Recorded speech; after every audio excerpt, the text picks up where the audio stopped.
मंडळी, आज आपण करणार आहोत ढाबा स्टाईल लसूण पालक. तर त्यासाठी आधी एका पातेल्यात गरम पाणी, त्यात पालक घातला. एक उकळी आल्यावर बर्फाच्या पाण्यात काढून घ्यायचा. मग एका मिक्सरच्या भांड्यात पालक, मिरची, लसूण, कोथिंबीर घालून एकदम बारीक पेस्ट करून घ्यायची. मग एका कढईत तेल, मोहरी, जिरे फुटले की लसूण, कांदा छान परतवून घ्यायचा अगदी लालसर होईपर्यंत.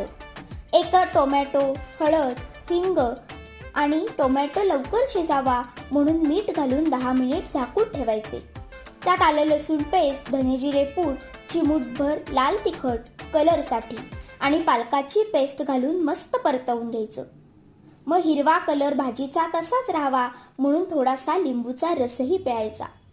एका कढण्यात बटर, बारीक चिरलेला लसूण आणि लाल सुकी मिरचीची फोडणी भाजीवर टाकायची आणि वरून फ्रेश क्रीम किंवा साय फेटून टाकायची. मस्त ढाबा स्टाईल लसूण